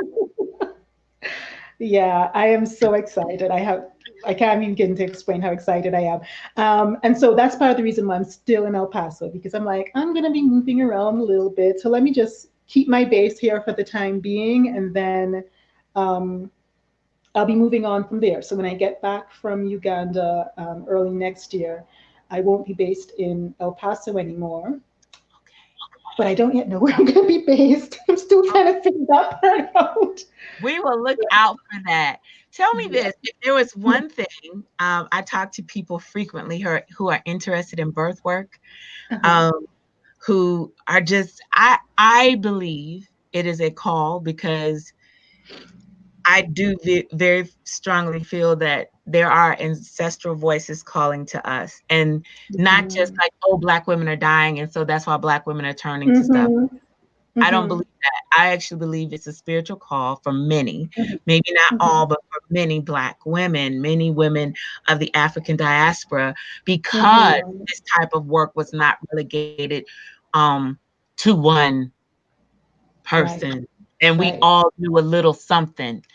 We Right. were around it enough to know. So I believe that the call is just strong. Mhm. If you were to say something to someone that was contemplating, you know, thinking about birth work. I mean, here you are, you're accountant, but now you're over here, you're doing this, and it's just a lot. And I just don't know what to think because I deal with people like that a lot, which is why I do my Sankofa Birth Ambassador workshop because everybody's not quite Mhm. where they're like, I want to be a doula, I want to be a midwife. Some of them are like, I just feel like I'm supposed to do something. What would you Mhm. say? Do it. first of all, um, and then get clarity. So if you are the person who is, I just know that I have to do something, I don't know what I have to do, then one of the things I would suggest that you do is connect with other already established birth workers, people who have been experiencing birth in whatever capacity. Explore all of it. Yes. Um, if you are not sure where you're meant to be, explore all of it. Don't be afraid to explore all of it. And don't be afraid to speak up and ask, because sometimes we sit there, we're like, there's no midwives around me, and there's no doulas here, and this person is not going to let me come to a birth. And you'd be surprised what doors open up to you when you open your mouth and say, can I come, or is it okay if I chat with you a little bit? You'd be surprised. So if you're not sure, seek folks out and just talk. One thing about birth workers, we talk. Yes. We can go on at the mouth for a while. We can, and we are willing. We're not really closed like that usually. So seek folks out and talk. But if you are clear, if you know, oh, I'm being called to be a midwife, or I'm being called to be a doula in this way or that way, right? Then go for it. Don't allow yourself to be sidetracked or hindered by the process. Trust that whatever is calling or whoever is calling you to do it will help you on that journey, will help to align things in such a way that if money is your biggest concern, money won't be a concern. That will align itself. If time is the biggest hindrance, okay, they'll bring it into your line of vision that you can actually do this a lot quicker than you realize. But you have to do it, right? Um, we like to get all spiritual with ourselves and think that it's all about going within and meditating and whatever elsing, and we forget that, yeah, but they're also calling you to do, so you have to get up off your ass and do something. With those first steps, and those first steps will be rewarded um, with um, your spiritual guides bringing to you the ones who are going to help you and support you on that journey. So those are the first two things that I would say. If you're not sure, talk, find Yeah. people, find an obstetrician, find a midwife, find a doula, find a nurse midwife, find a direct entry midwife, find talk to the people in your family, talk to all your old people. They are walking around with libraries in here. Don't Oh let my them go without it. And a lot of times you might start the conversation and they respond with, oh, I don't know. I don't have anything like that. We didn't do anything like that. And then half hour later, oh, well, I remember. And then they start spilling stuff. Talk with them. And if you don't have anyone in your family you can talk to, talk with any of your old people, your colleagues, yes. the elder family members of your spouse or your friends or whomever. Wherever you can find the older ones, talk to them, because you never know what little gem they can give you. That would be the spark that ignites, ah, this is where I need to be, or this is where I need to go. And then the other thing is just do it. Don't be afraid to do. A lot of times we're so afraid of failing at something that we're so stagnant. I'm not going to do it unless I'm 100% certain that I can be perfect at it. And if that's the case, you're not going to do anything, because nobody's ever 100% perfect at anything at any point. Go ahead and do it. If you feel, you know what, I'm on the education side, I need to spread the word about birth options and whatever else, then go ahead, do the work. And don't let this idea of I must be a certified da da da da da da da hold you back, right? Because I know a lot of people who are certified that are, certifiably done.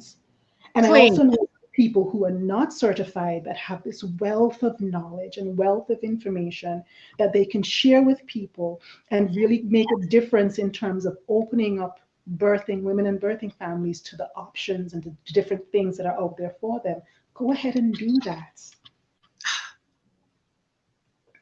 I Yeah, that's what I I would say. love that. I especially the last point.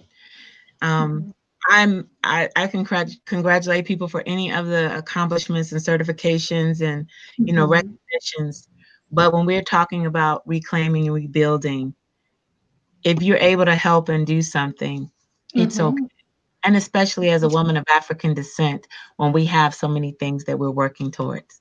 Yes. Yes. Aisha, how can people get in touch with you if they want to? Okay, so on Facebook, I've got a page on Facebook called Birth Matters. So you can link me there. Or you can link me directly, my personal page. I am Aisha Tauret Aquia. And I'm assuming you're going to type that in the I thingy because will that's a type whole lot. everything. Yes, I will. So those are my three given names, given from mothers of different uh, areas. Yes. The first, my birth mother.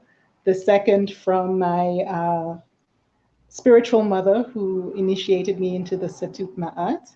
And the third, from, I say, from my ancestral mothers, because that name, they called me that in a dream to wake me up. They kept saying it over and over and over again. And when I finally got up and said yes, that's when they stopped.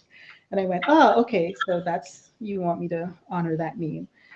And they each mean something very important and related to birth work, interestingly enough. So, yeah. Really?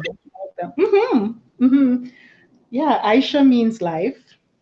And so my birth parents named me Aisha. One, because they wanted to give their children African names. And at the time, they thought that was an African name. I later found out it was actually Arabic. But they came to it through Swahili. And so they thought they were giving me an African name. But the where of it is beside the point. I don't know if you are familiar with, excuse me, numerology, but in numerology, when you're looking at your name, it's not the name that you answer to, it's a name that you were given by your parents at birth because they believe that your parents, in their divine spiritual wisdom, give you the name that resonates with your spirit. And Mm. so, whether that name is from this language or that language or whatever, that name is what's meant to be associated with you. And so, Aisha means life, birth related. Yeah.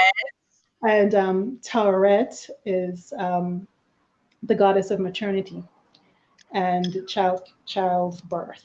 And Taweret was usually in the shape of a hippo, but there are other animals represented by Taweret, including the crocodile and the Yes. lion, animals that are fiercely protective of their young. But I was given that name because of my calling to be a birth worker. And Aquia in the Ewe and Akan languages is for the person born, the female born on a Wednesday, but it's so Yes. much more than that because the divinity that is connected to that name, that the name comes from, um, bestows certain characteristics on the owner. And one of them they call Wednesday borns the sweet messengers. So we have a way with words, we can speak well, communicate well, and these are the people that you tend to look to um, for their ability to articulate what needs to be said or needs to be heard. So I treasure all That those is names. so beautiful. Mhm.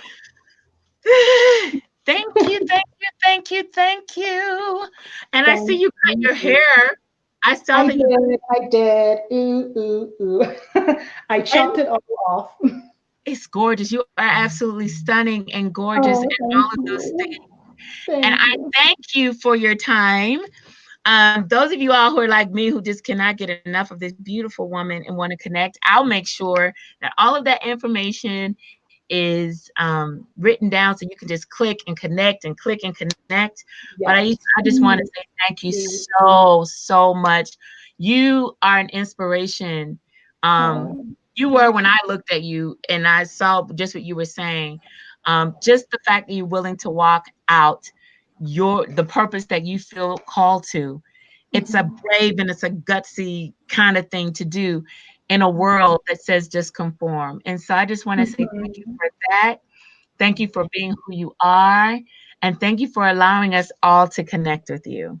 Thank you so much. I really appreciate you giving me this opportunity. I Yeah. so appreciate it. And I appreciate the work that you're doing. I've been Facebook stalking you for a couple years. I feel the need to confess that. I really have to. And I've admired your work for so long. So I so appreciate having this opportunity to for real connect and talk. And we are going to do that crossing paths thing so that we can embrace at least once in this lifetime. I know it. Oh my gosh. Oh, I believe it. Thank you guys for being with us today. See you guys later. Bye. Bye.